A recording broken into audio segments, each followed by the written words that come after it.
Welcome to the Great American Collectibles Show. Heard Wednesdays at 6 p.m. Eastern on PSAcard.com and the PSA Facebook page. The Great American Collectibles Show is brought to you by PSA and the National Sports Collectors Convention. Tonight's headlines are brought to you by Sports Collectors Daily. For all of your hobby news, features, and more, visit sportscollectorsdaily.com. And now, your hosts, Tom Zappola and Rico Petroselli.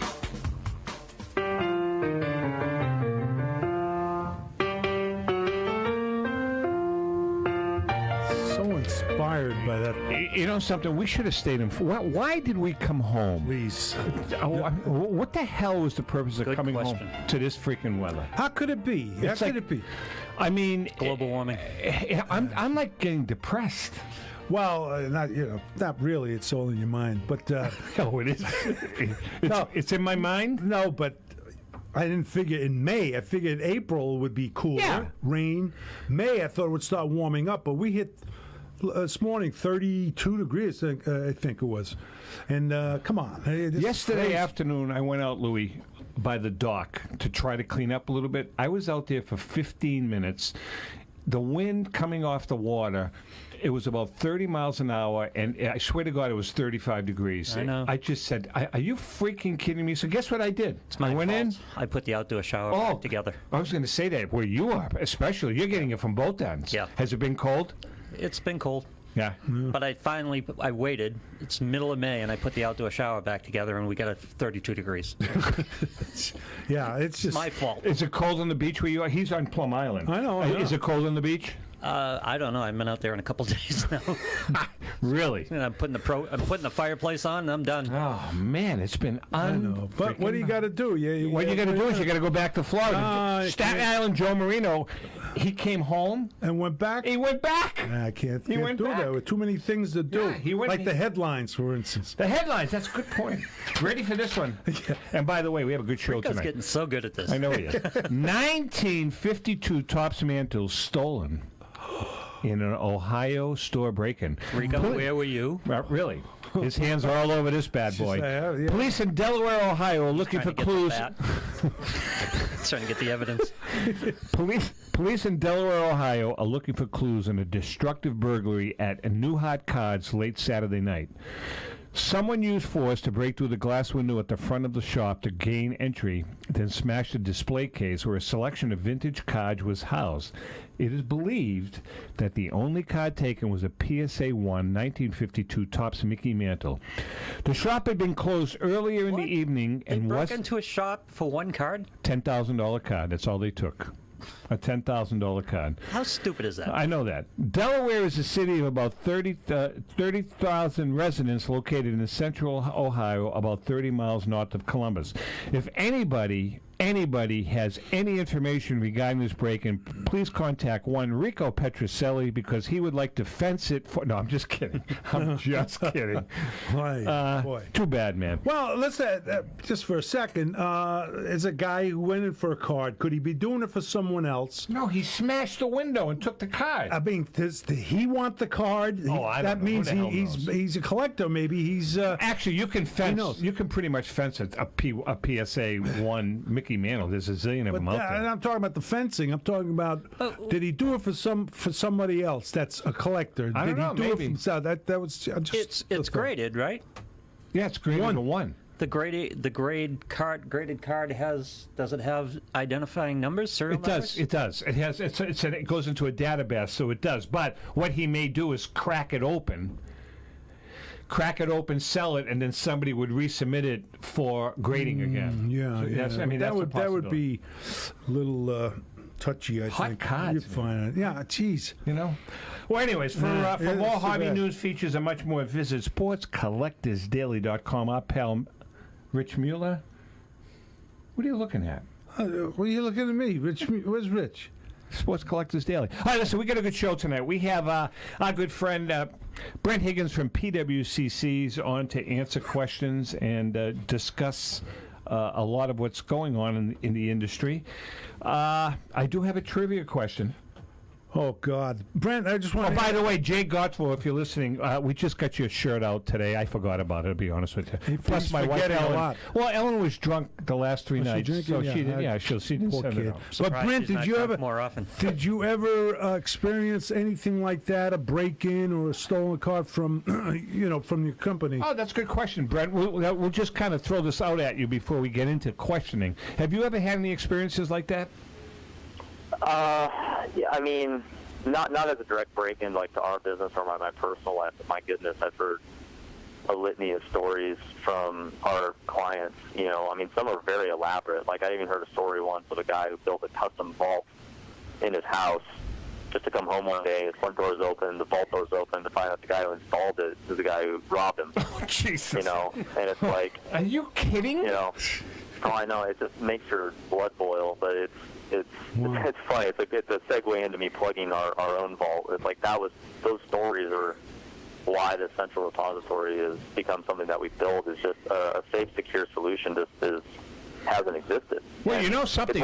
I was going to say, you really think about it. I mean, stealing a card like that, or stealing a PSA 10 or a PSA 9 or whatever it is, I mean, it really is like there's no difference between that and breaking into an art museum and stealing a piece of art. Yeah, of course. Right? Yeah. Well, in fact, it's better because the assets are way more liquid. Yeah. I mean, I think, it's very true. And I think that, having a safe place to have stuff stored is, it's hard for people, even if they think they have it safe, to feel like they can go on vacation sometimes. Yeah. It depends on how much. I mean, if you have like a few $1,000s of cards, sure, no one's going to worry about that. But if, some of these guys have millions of dollars. Like, Right. where do you put it? Yeah, I want to get into that later on, too, because there's a whole, it seems explain as though there's a whole segment of the population, of the collecting population that are at like the echelon. Oh, yeah. You know what I mean? I want to talk about those guys with Brent because he can shed some light on it. But before we do that, by the way, we have Jared Kavlie from Pristine Auctions. They have a new little format that we're going to talk about with him. And then our good friend, Crazy Derek Grady. He's in Las Vegas right now, probably sitting at some bar, drunk as a skunk. But we're going to talk to Derek from Heritage Auction later on. All right, but listen, here is our trivia question. Jay, I'm going to have to eliminate you from this one because I know you're going to know the answer to this, and you've already won a T-shirt, so tough crap. But anyway, here is the today's this gift. This is just a little throwaway. That's Jay's, isn't it? You said No, it was he got Jay's. one. Yeah, we already mailed it. This is you mailed it. called Rated Rookie, and these are T-shirts that were given to us by our good friends at Panini T-Hack. Yes. Terry Hackler at Panini. Here is the trivia question. Ready? Louis loves these. Yeah, really. Connect Me too. the dots. Connect the That's dots. it? No. That's oh. Merkel to Hoffman. She just had a baby, didn't she? Right? That's the Prime Minister. Oh, okay. Merkel to Hoffman to McGinnity to who? You guess it, you win this Say that wonderful $9.99 T-shirt. That's more than Merkel to Hoffman to McGinnity to who? Connect the dots, Jeez. and you win this shirt. That's four. One more time. 1, 2, yeah. Merkel to Hoffman to One out. McGinnity to who? 2 out. And you win. Three. You win the. Thomas Lane. Wrong.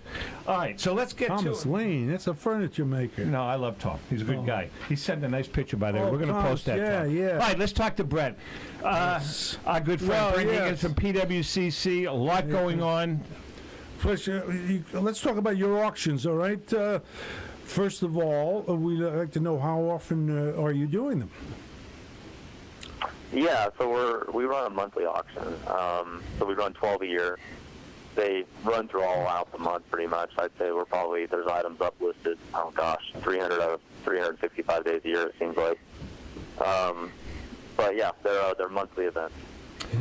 12. Oh, that's good. Brent, A lot of work. I know that you guys have a real a position on eBay, number one. And number two, it's amazing the amount of inventory. Let's forget about everything except the auctions. The amount of inventory that goes through PWCC. I mean, how do you accumulate such astronomical amounts of cards? How do you guys do it? Is it just consigners call you up and you go out looking for it? How does it all work? Yeah, I mean, it's kind of a if you build it, they will come scenario. I think my vision as a business is always just to build the best service I can, knowing that people will, want to use whatever's the best option available.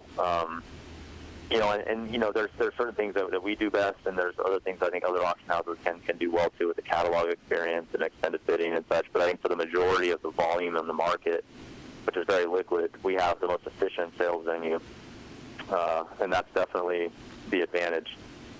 I mean, do you have guys out on the road? No, I mean, so everything is just making phone calls and to us and emails and such. But I mean, it's very little outreach. I think once you get to the point that you have a service that people want, it's just what things naturally flow. So I would say overwhelmingly the 95% of the cards that we sell on a monthly basis, they just arrive through our submission process.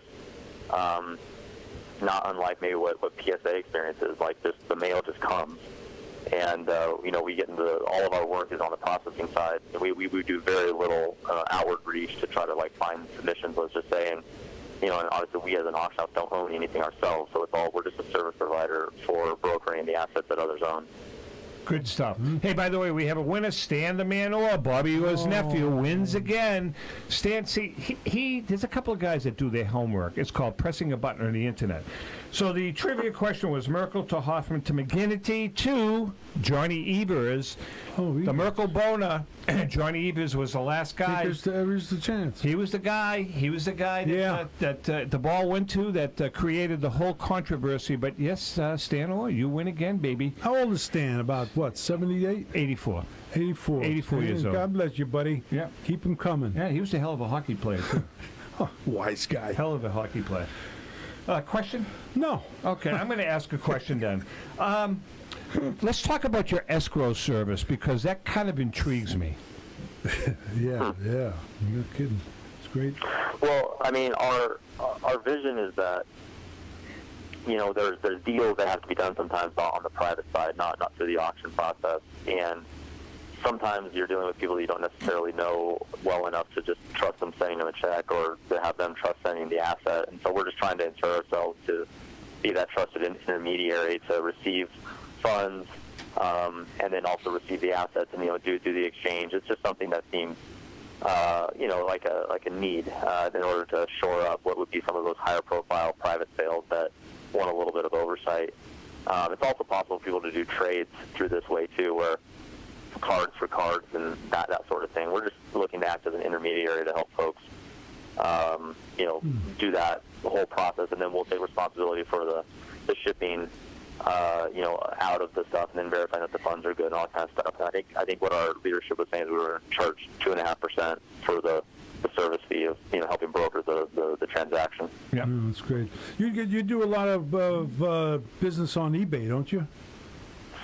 Yeah, I mean we're historically an eBay seller. I think we're the biggest auction seller on the eBay platform worldwide. But our brand is growing into offering services that are off the eBay platform per se, with the Vault and what will be the Vault Marketplace and a host of other services, including our capital business for lending and all these other things. But historically, definitely it's an eBay focus. But something, Brent, it's a good thing.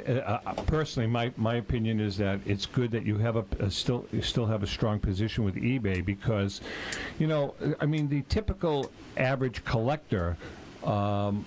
Those are the guys, I'm sure, that 80-20 rule, that 80% of the isn't that the audience? Are those the collectors that buy on eBay typically? I think it spans the whole gamut. I think that for the investment caliber stuff, I think that stuff tends to perform, comparably no matter where it is, because people are, motivated to pursue, that acquisition. For people who are more on the collector side or the entertainment piece of it, I think that, I do think eBay is a venue that just has a lot of traffic, and that does probably bode well for the bidding on those items. But, I think it's all stigma, and I think that eBay definitely has some momentum. But, I don't know if eBay inherently is servicing our market in a way that is superior, but I do think that there's momentum there, and I think they definitely are international, and we appreciate the traffic that they help drive, definitely. No, I mean I love eBay. I've bought many items off of eBay besides just cards. I mean, I bought a lot of stuff off. I know you do. You I buy do your fishing too. stuff. I buy a lot of stuff up from them. But they're an outstanding company, and they have the name too, and all that, and name recognition. Do you deal with our friend Gordon? Yeah, absolutely. I mean, he leads up the vertical for sports memorabilia, I believe, and so we're definitely in communications with him on the regular. Good. Brent, how does a collector submit a portfolio to the vault?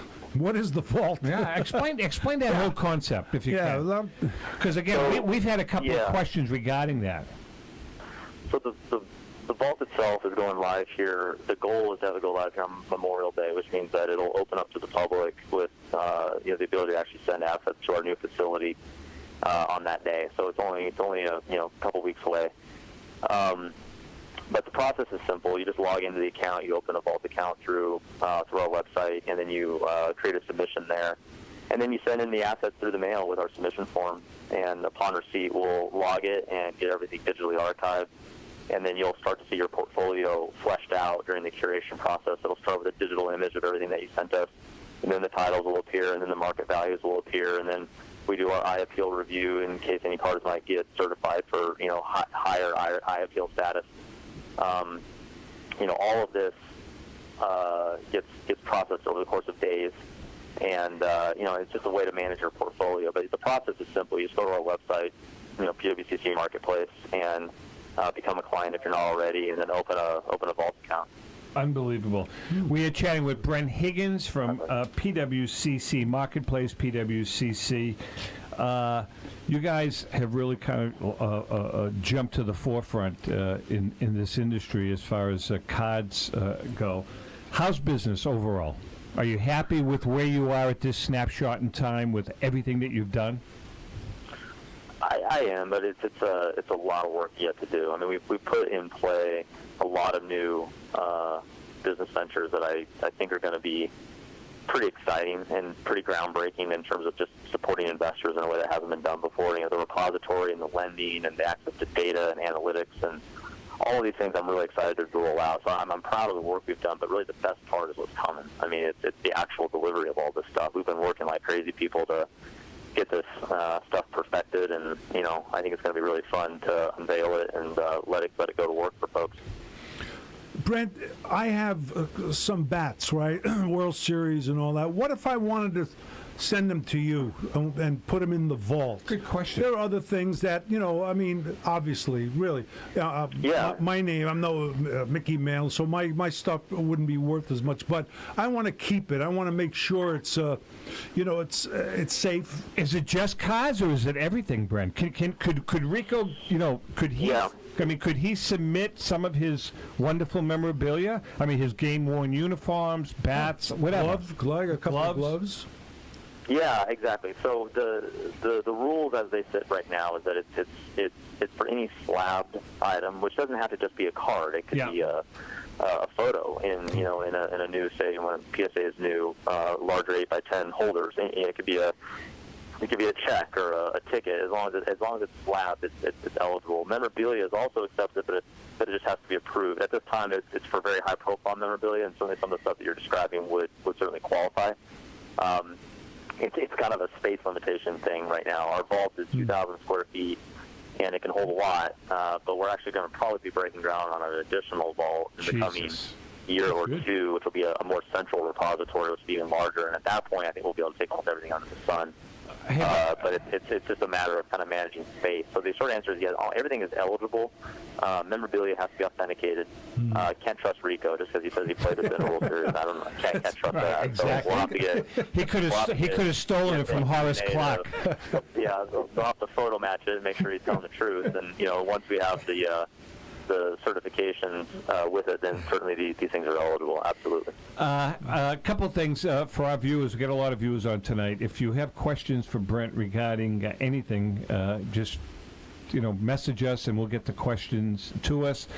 I don't do this often, but I want to give a shout out to my brother from Florida, Staten Island, Joe Marino. I miss you terribly. Joe's a good guy. He's been a great supporter of the show. Co-hosted a couple of times with me when Rico was drunk. So, Joe, shout out to you and your beautiful wife. We are chatting with Brent Huigens from WBZ.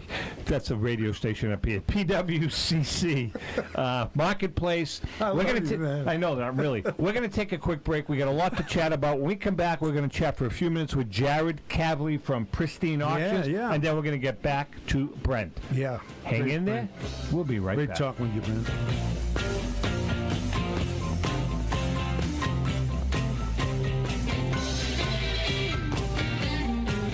My name is Davis. Please consider making a donation to the Jimmy Fund and Dana-Farber Cancer Institute and help stamp out cancer in kids. We have all been touched by cancer, but we can win the battle. Please make your donation, and remember, no amount is too small. The Jimmy Fund is the official charity of the Boston Red Sox. Thanks very much. Hi, I'm Rico Petrocelli. I hope you listen to my pal Davis and make a contribution. We want to make children's cancer a thing of the past, and with your help, we can do it. Just go to TomZappalaMedia.com to make your charitable donation. This is my fight song. Take back my life song. Since 1996, Brian Drent and the staff at Denver's Mile High Card Company have led the charge in the collectibles hobby. Mile High is a full-service dealer specializing in buying and selling cards and offers a competitive consignment program for all collectors. Whether it be their computerized want list service, appraisals, or auction services, Mile High has it all. If you've been searching for a company with a selection of high-grade vintage 1888 to 1970 baseball cards and memorabilia that shares your passion, aim high, Mile High. Go to milehighcardco.com or call 303-840-2784 for more information. Hi, everyone. I'm Rico Petrocelli, and I'm very excited to talk to you about our new partner, Panini America. Panini America is the world leader in licensed sports and entertainment collectibles, and we're proud to have them as the official trading card of the Great American Collectibles Show. When it comes to modern trading cards of your favorite players, Panini America leads the way in terms of innovation, design, creativity, value, and fun. From landmark brands such as Donruss, Prism, and Contenders to high-end juggernauts like Flawless, National Treasures, and Immaculate, Panini America delivers the hottest trading cards of the biggest names in the NBA, NFL, MLB, PA, NASCAR, soccer, and college. When you want to collect the best, collect Panini America. Ask for it at your local hobby shop or at mass retailers like Target and Walmart. And you can always find Panini America online at icollectpanini.com. Panini America. Who do you collect? How would you like to own the bat that was used by your favorite player when he hit that towering home run or game-winning base hit? Now look no further than JT Sports, specializing in the sale and authentication of professional game-used bats. As the official authenticators of professional model game-used bats for PSA DNA, JT Sports will guarantee the authenticity of any bat purchased from them. JT Sports also buys and sells game-worn uniforms, gloves, and baseball equipment. The unique quality of the collectible is what JT Sports is all about. Give them a call at 609-487-8003 or check them out at GameUseBats.com. Big things are happening at Small Traditions. The Denver-based auction firm has moved into new digs in the Cherry Creek North Business District of Denver, just one block from the world-famous Cherry Cricket. Small Traditions' cost-free grading promotion is also growing. Now submit up to 500 cards for consideration for grading and don't pay a penny out of pocket. Let owner Dave Thorne and the experts at Small Traditions do all of the work for you and enjoy a 0% seller's fee as well. New headquarters, a new website, a new hard closing procedure to its premium auctions, new blog sites like KoufaxCards.com and JeterCards.com, and more. Small Traditions has also teamed with PSA to sponsor its monthly Madness sweepstakes. Enter today at PSAcard.com for your chance to win prizes valued as high as $2,000. Go to smalltraditions.com for more info. That's Small Traditions, where big things are happening.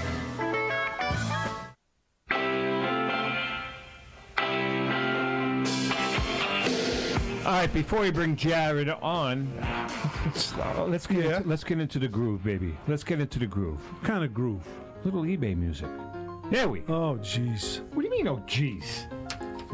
What is it? Go ahead. All right, folks, if you're looking for autographed memorabilia, hard-to-find collectibles from your favorite team, that officially licensed MLB jersey, or that ladder to climb back onto the Red Sox bandwagon, go to eBay.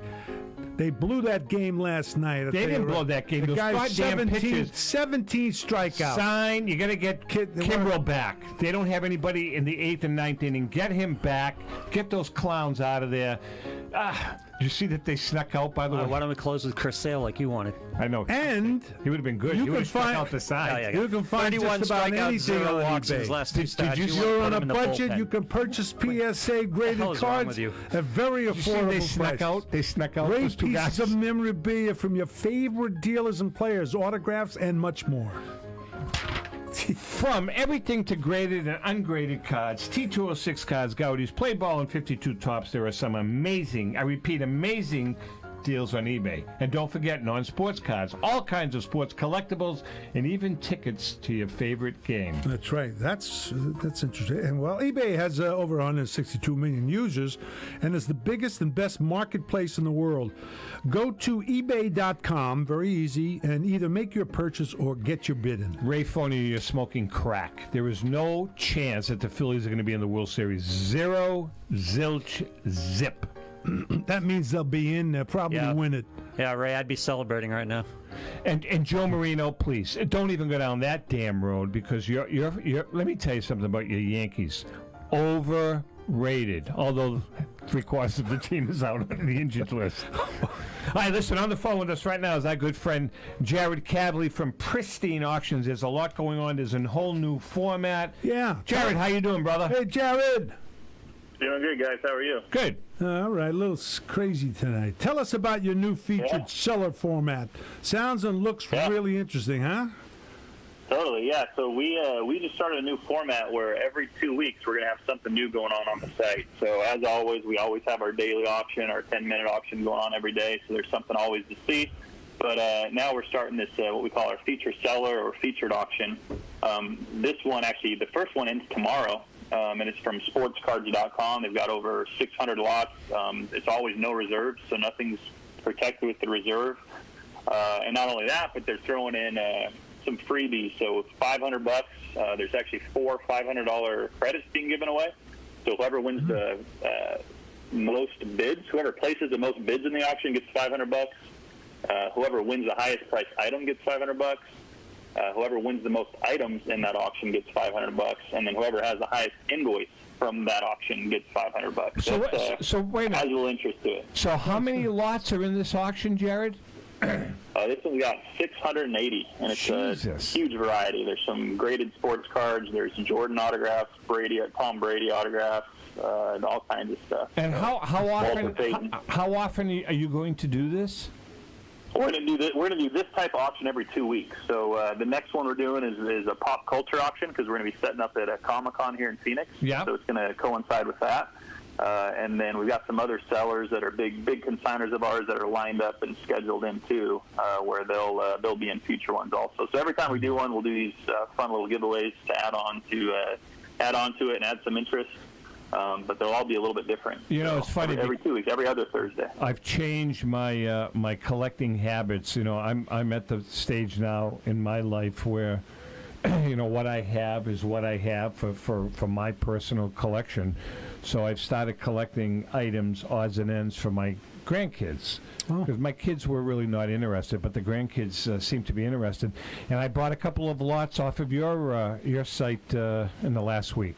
So yeah. So the kids, you know, I'm kind of. I think good. You know what I'm doing? I'm accumulating them, and they're going to go in their Christmas stockings. I think I bought a Ken Griffey. I don't even remember what the hell I bought. I bought a Ken Griffey rookie, tops traded rookie card, and I can't remember what else. There was something else, and they'll go in their Christmas stockings, the grandkids at Christmas time. So, Were those daily auctions? Did you get on the daily ones? you know something? No, I don't think it was. I think it was. Was there? I think it was one of your elite auctions. I think it was. There was a. Oh, wow. Yeah, Okay. I think it was your elite auction. It was a. Yeah, it was because I think I had put the bid in and it was around for about 7 or 8 days and I wound up winning it. And you know, as I said, it's doing it for my grandkids. sure, Yeah, and yeah. it goes in there a little. And Yeah. for Christmas and stuff. But well, you don't put it in yours with all that coal in there, right? No, you know, it probably couldn't fit. But so that's what I'm trying to do. I'm trying to No, like it's good. Good idea. T206 cards. I'm buying a lot of raw cards, ungraded T206s. You know, like distressed stuff. Yeah. You know, for the kids. It's just for them to Sure. get their feet wet. But what about some? I mean, you're going in so many different directions. I mean, all good, Jared. Why don't you tell us about some of the other features of what you guys are doing at Pristine with the elite auctions, all of that stuff, the 10-minute auctions?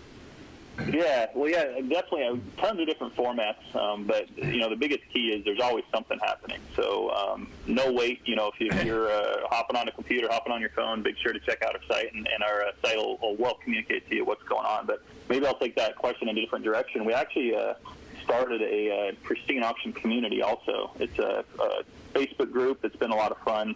A lot of our buyers and sellers jump in there. They open mystery boxes on live video and chat about their collection and things like that. So it's in addition to our Facebook page. We've got a lot of followers on our Facebook page, but the community is a little more intimate, where a lot of these collectors get connected and trade things they've won in the auction or open mystery boxes and connect with each other there. So that's been a fun new direction that we've taken the last few months, and it's been a lot of fun to engage that way. You know, the 10-minute auction kind of appeals to me. Why don't you tell us about that? Because that's a great little concept, and it's a fun little format.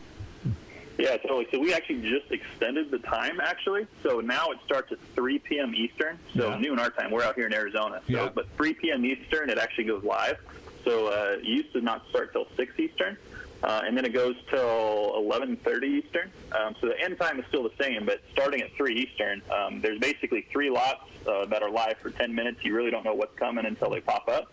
And they're only live for 10 minutes. There's no extended bidding. There's no reserves. And so what it sells for, and then 3 new lots immediately pop up. Yeah, that's cool stuff, man. Rapid fire. I've watched a couple of them, and I'm intrigued by it. Do you choose the items that are going on that 10-minute auction yourself, or do you have a staff that does that? Yeah, a little bit of both. So we take a lot of feedback from our consigners. So different consigners will have different preferences on their account that our listing team will follow. And we give some, we have a team here that deals directly with our consigners as well that can give some guidance on that. Just with the different formats, if something's only live for 10 minutes, you're not going to throw in a super unique item just because you need something that will appeal to the masses in a very short period of time. So there's certainly some strategy to that. Cool. We make some of those decisions and then also work with our consigners on that as well. Cool stuff. Stuff. You guys are doing a great job. What's your website? Yeah, pristineauction.com.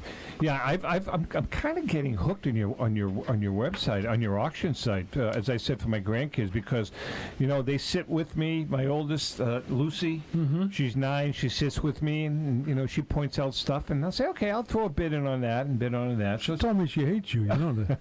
it's fun. All right, Jared, we love you, and thanks for your time, brother. Take care, Jared. Yeah, guys. Thank you so much as always. Take Jared care. Kavlie from Pristine Auctions.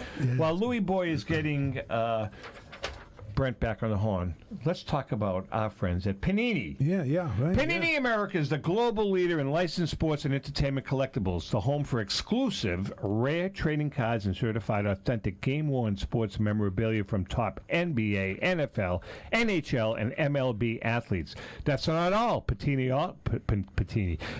also specializes in soccer, NASCAR, entertainment, and so much more.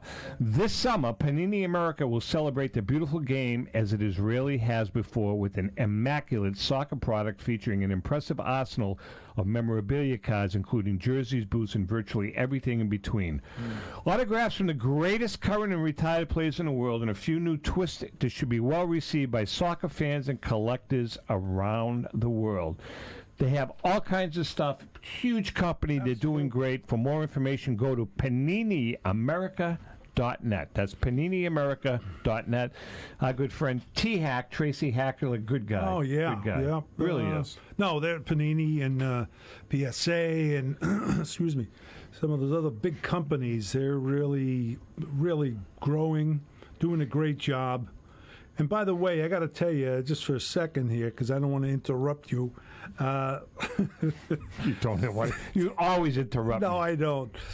The marketing book from PSA, PSA's marketing. SMR? Yeah, SMR. It's great. It's a great book. Great. You know what? Great publication. I loved, you click on, excuse me, you click on it and it shows you the highest, Right. cards, that Right. were the highest bids of all time. Exactly. Unbelievable. And that's what PWCC is doing too, Brent. Let's talk about that because right. somebody bids on a card, somebody sees a card that you're offering. You can basically show that potential buyer the entire history of that of a card, right? Of a player's card, of a 52 mantle or it doesn't matter, a Willie Mays card, correct? Well, yeah, I mean, I think just so I understand what you're saying, like the history of that card having sold. Correct. Yeah, I think that information is available through our tools. There's also a great website called Vintage Card Prices, which has a lot of that data, which I recommend people have a subscription to as well. But the power of our market is its access to data. It's really a great thing in the fact that we can really review all the sales that have occurred, and that leads us to, as investors, it leads us to really feel confident when we want to say an asset is worth X dollars. It's not stated in ether. Like if you think of like the world of fine art, where there's only one of everything, what anything's worth is really speculative, and it's based on comps of other stuff that have sold in the past or whatever. But for our market, it's a 1-to-1 ratio of either that exact card having sold in the past or a card in the same grade having sold in recent past. And so there's just a lot of investor confidence around our ability to study the market. I read a piece in Forbes magazine that kind of piqued my interest, and I want to ask you about because they quoted you, and I found it very interesting. You're basically saying that from an investment standpoint, hobbyists should really be looking at the 51 mantle as a really keen investment, because in your estimation, that's going to be a really nice return on an investment at some point in time, correct? Absolutely. I mean, I love that card, but I think if I remember right, the article was talking about comparing the 51 mantle to the 52 mantle. Right. Is that right? That's the one. Yeah. Yeah, and I think the point that the author was trying to make was that the 52 mantle it's the king of post-war cards from a price point perspective. Like, it's the most expensive card. It's very recognizable and it's important. And so, it raises this really good question. Okay, because it's the biggest and most important card, does that mean it's the best investment? Well, in the eye of the beholder, but I actually argue that the ROI on the actual rookie card of mantle will outperform the 52 tops over the next year or two, only because I think that the 51 Bowman mantle is just underpriced. It's not that the 52 mantle isn't going to appreciate, at a clip that is in its own right a good thing, but the 51 Bowman is suppressed in value, and what we've shown over the last year or two is that the values of the 51 Bowman have gone up about 100%, whereas the 52 is, it's up a more modest amount. And I just think that that trend is going to continue as people continue to pursue, these blue chip investments. The 51 Bowman, I think, is going to continue to outperform the 52, just dollar for dollar. Now, for the average hobbyist, the guy that can't afford to buy a PSA, 8 or 9 51 Bowman, is it still a good investment to buy either a raw 51 Bowman or a PSA 1 or 2?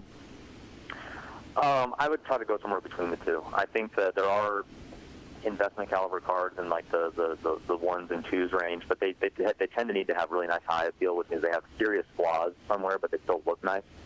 And those are great cards. Where I really like investors to be, especially if they want to be risk averse, is my favorite grade for an investor, if the asset price point is high enough, is the 5. Really? That to me is the number one grade.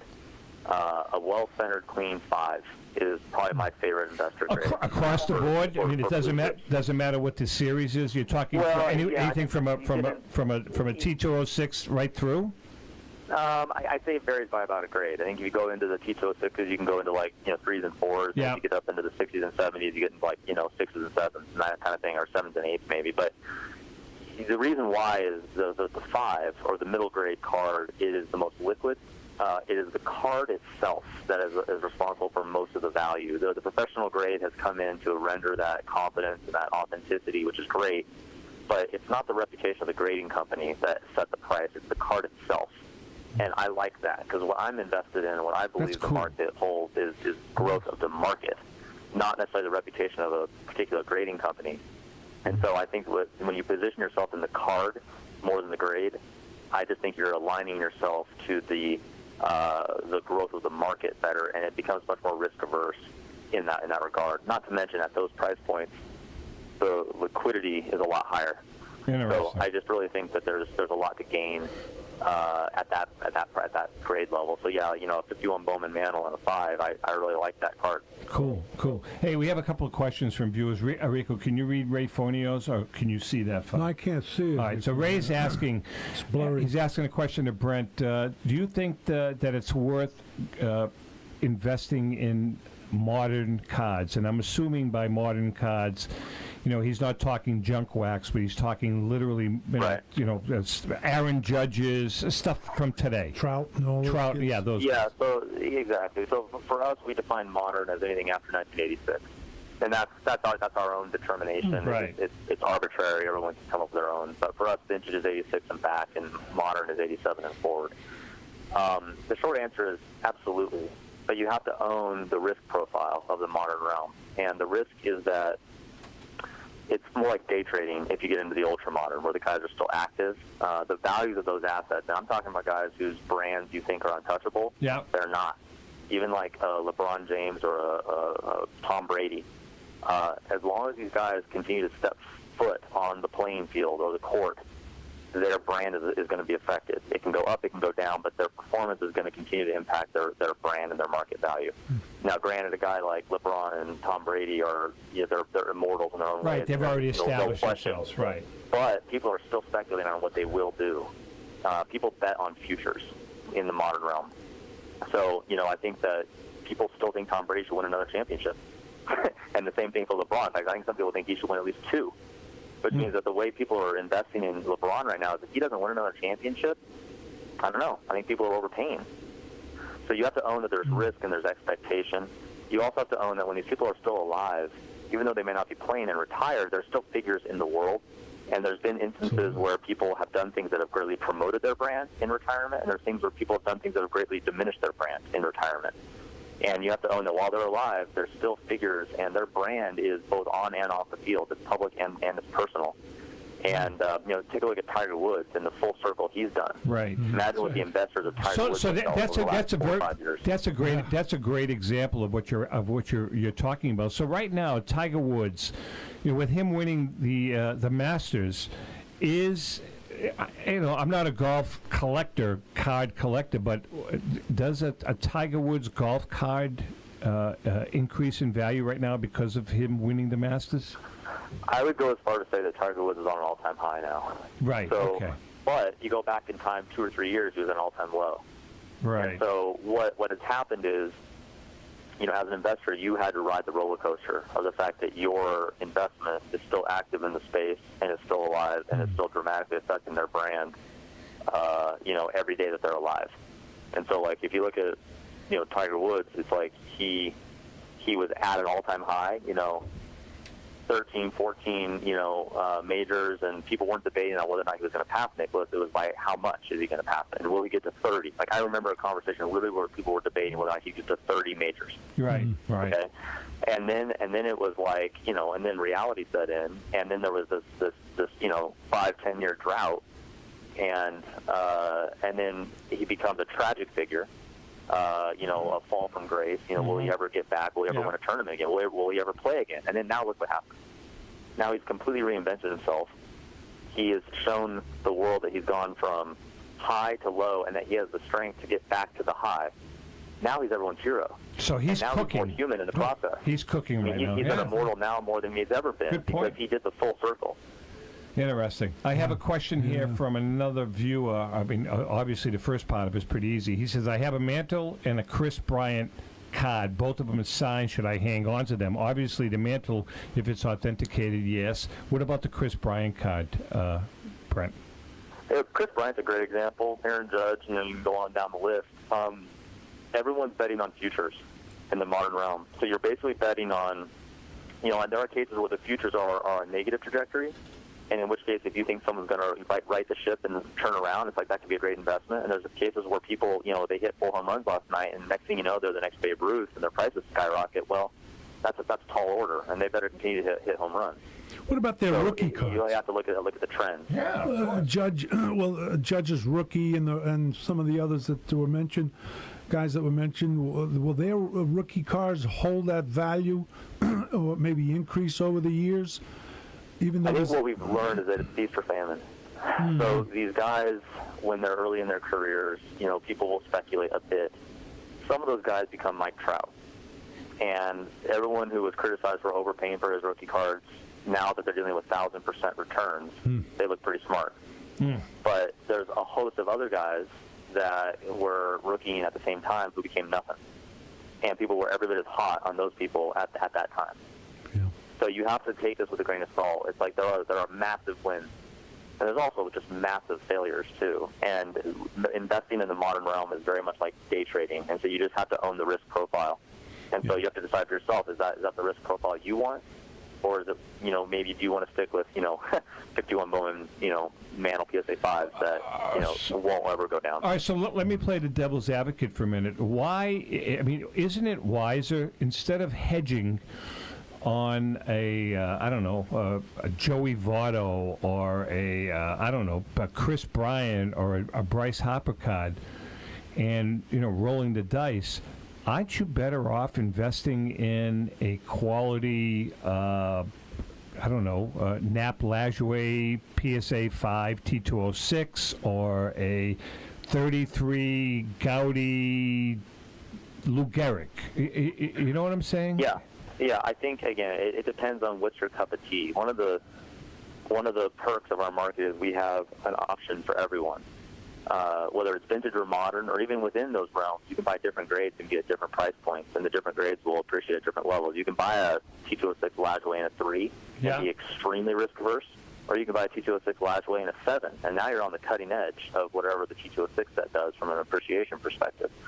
I think that people hear that.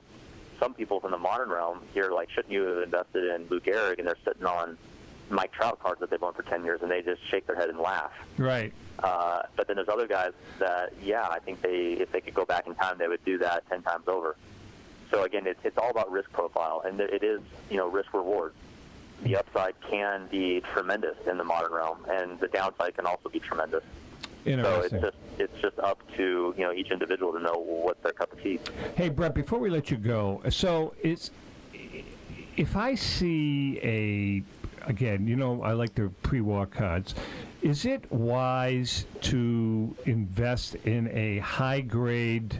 Again, I'll use a T206 to T205 as an example. 6, 5, 6, 7 on eBay, rather than on an auction site. In other words, if I invest in a Nap Lajoie PSA 6 T206 card and buy it on eBay, I'm probably going to pay top dollar for it. Is it still a good investment?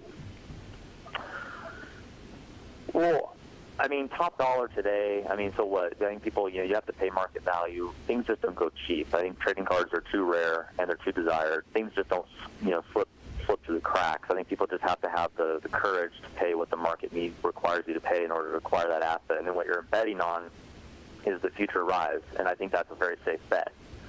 But trying to invest because you want to get it at 85 cents on the dollar what it's worth, why not have that be a pursuit? But if that's your criteria for creating the position in trading cards, you're just going to have a really tough sled. And I agree with you. Particularly if the cards are nice. So there's really no difference.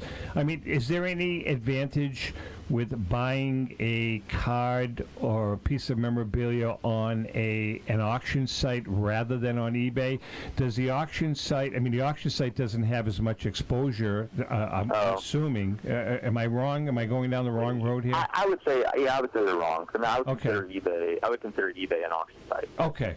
So I don't know if it really matters. My experience is that, especially for vintage, it trades very readily and equally across all venues. I do think that the more reputable the seller and the nicer the card, the better the price. That is true. But I think actually people, if they were to argue anything, they'd argue just the opposite. That the best deals might be on eBay, just because there's so many sellers selling things in so many different ways with crappy pictures, not presenting stuff very well. There can be more deals there. Yep. But again, I think what you're dealing with is diminishing returns. You're talking about saving 10% here, 5% there. I think trading cards are going to go up in value to a degree where that's all in the noise. Awesome. And so I think what it's really about is just trying to create a position that you think is rational and sound. And frankly, if you have to pay 10% over average to get the right asset, that might be a good move. It's still a good move, right. Mm-hmm. His name is Brent Huigens, PWCC Marketplace. The website is pwccmarketplace.com, Brent? That's correct. Okay. Brent, as always, man, we love having you on. You really enlighten us, and we love it. It is. Great stuff, Brent. All right, pal. We'll talk to you. Thank you, guys. All right, take care. Brent Huigens. We're going to take a quick break. We come back. We're going to try to track down Derek Grady, who was drunk on some bar stool in Vegas. Hang in there. We'll be right back.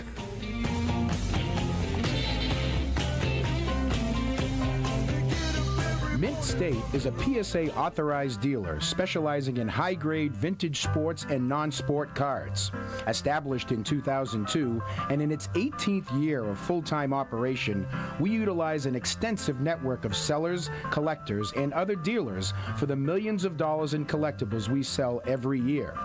Mint State has assisted with many of the finest collections ever assembled and offers sellers, such as the owners of the Lucky 7 Find, an attractive consignment package in addition to outright purchase.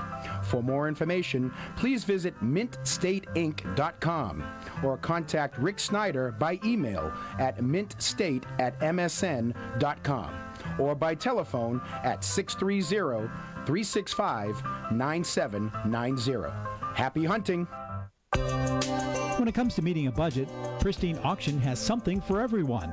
Jared and his staff at Pristine offer several auction formats, all the way down to a daily auction.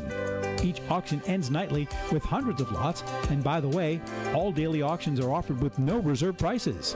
Whether it's cards, signed jerseys, sports, or non-sports memorabilia, Pristine has it all. Pristine Auction is also proud to partner with Hope Sports in Mexico. Our mission is to help those in need. That's Pristine Auction, Pristine.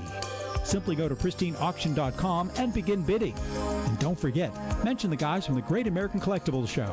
That's Pristine Auction, meeting your collectible needs.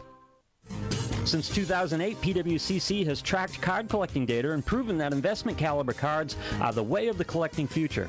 If you click on PWCCmarketplace.com, you'll have all the information needed to make wise decisions.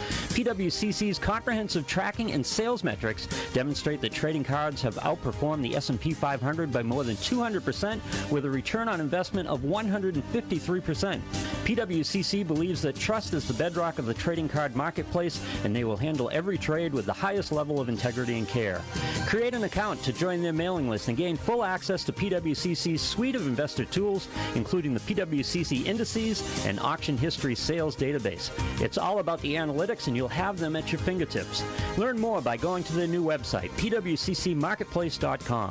Whether you are buying or selling, you'll now have all the tools that you'll need to make that educated decision. That's pwccmarketplace.com, providing analytics that investors can depend on. This is Brian Drent, president of Mile High Card Company. Is your sports card and memorabilia collection properly insured? For easily replaced personal property, homeowners insurance is all most people need. But for prized possessions that you may have spent a lifetime collecting, it doesn't go nearly far enough. Collectibles Insurance Services has been insuring for over 50 years. They offer a full range of protection and a $0 deductible at an affordable rate with no appraisals required. I know because they insure my collection. If you have a minute, go to collectinsure.com and learn more about insuring your personal card or memorabilia collection.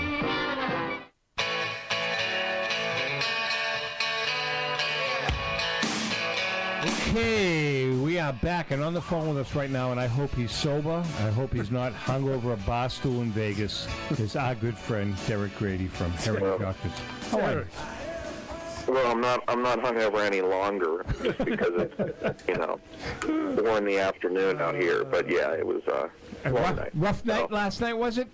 Rough night, my friend. Now we'll be young again. Where are you? What hotel are you staying in?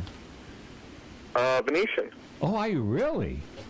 I'm out here with the good folks, PSA. Yeah. For the dealer invitational, for some dealer meetings, talk shop. Is Orlando out there? He is not. He didn't make it this time. Sloan's out there, though, right? What's that? Steve Sloan is out there, right? Steve Sloan is out here, yes. Really? Jackie, Steve Sloan, Joe Mars, the Graders, yeah, pretty much. Is Terry Amelia out there? I don't think he is, no. Tell Sloan, say, Rico and Tom said, don't be such a cheapskate, and he should buy you dinner. Say, we're insisting that he buy you dinner. Well, dude, they are buying dinner. They took us to the Beatles Love Show last night. Oh, really? At the Mirage, which was interesting. Group of guys going to the Love Show. But hey, you would think. Well, they impersonators, Beatle that all the impersonators. stuff we do for them, they'd invite us out. You Where? and I. Vegas? No, you would think you would have got the invite, and tonight we're going to Del Frisco Steakhouse. Are you kidding? And PSA's picking up the tab for that. Orlando, when we go to the National, you know what Joe takes us? Arby's. He takes us to Arby's. I bet he does. I mean, are you kidding? Oh, that's where the meats are. Hey, listen. He's a good guy, though. No, so, he takes me out for fine meals, so I guess, that's just where you guys rank, Play any golf out there? No, I'm not a golfer. Oh, okay. I'm terrible. All right, so listen, what's going on with Heritage? You have an upcoming auction, or what's? I know you've got. So we have so let's talk about that. So tomorrow night, our May auction closes, the 16th and 17th. It's memorabilia, highlighted by the Enos Slaughter collection. I saw that. A ton of great. Yep. A ton of great jerseys, a Fresh of the Hobby Campanella jersey, some championship rings from all different sports. So that ends tomorrow night at 10 Central via extended bid, and then final session is on Friday the 17th, same. And then we have our May 30th Cracker PSA, the finest Cracker Jack set, current finest Cracker Jack set, up for sale. Now, let's talk about that set for a minute, Derek. It's a complete set, correct? It is a complete set. Every card is there, 8s and 9s. It's an insane set. There's some 8.5s. It's incredible. It's 15, right? Not 14. 1915? 15. And you were very kind. We'll be giving out some of your Cracker Jack books to some of the people participating in the auction. Good. I know we'll be on the closing show tomorrow, the memorabilia closing show. I think we're going to give away a book.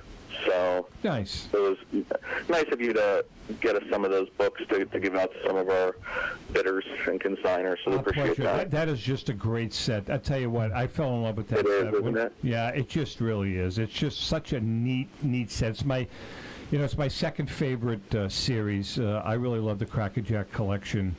And we had such a blast writing that book. That was probably with the book. It's the best book. The book that we did with you, Rico. You're just saying that. No, I'm here. serious because it was fun because of the story. Well, I have your other books, and I like the other ones. Yeah, the Cracker Jack. That was such a blast writing that book. Ellen and I and John Mallory and Orlando. We had a good time. That was a fun project. Good. So the auction. Oh, you know what else, Derek? I'll tell you what else I was very impressed with.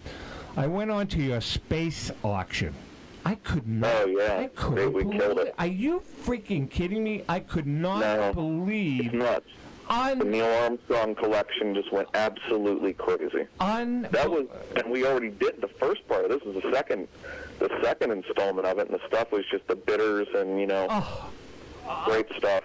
I'll Great tell you prices. what, that's the thing that sets you guys off. I mean, I was, in another life, many, many, many, many years ago, I was a school teacher. I was a history teacher.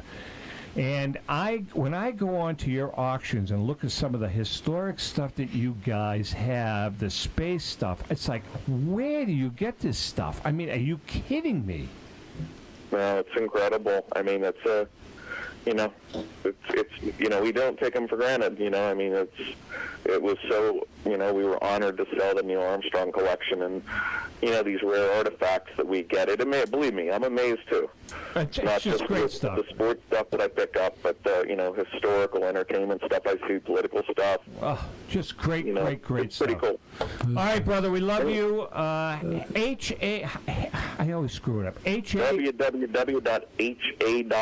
is the Heritage website. You want to go to sports, it's HA/sports. All right, listen, stay sober, stay out of trouble, please. I don't want to get a call from your wife saying that you're in some jail because you're a bad boy. No, I wouldn't do that. I just call you guys directly and bail me out. Are you kidding me? I mean, you're not coming from home. She's not going to know. All right, Derek Grady from Heritage Auctions. We love you. Say hi to everyone, please. Take care. All right, we'll do. All right, do buddy. Take care, guys. Bye. Great guy. He is. Another hour has gone by. Well, it went by so fast. Hey, listen, before we let you guys go, do us a favor. If you can, share. I'm asking you to share our Facebook page with everybody you know, your grandmothers, your uncles, your aunts. We want to really expand our audience. We're really happy with the audience. People really seem to love the show, but we want to expand. With that being said, Rico, my main man. Hey. Have a good week. You too. Louis, have a great week. You were a little quiet tonight because you look like you're hungover, but that's okay. And with that being said, to our followers, to our viewers, to our listeners, happy collecting.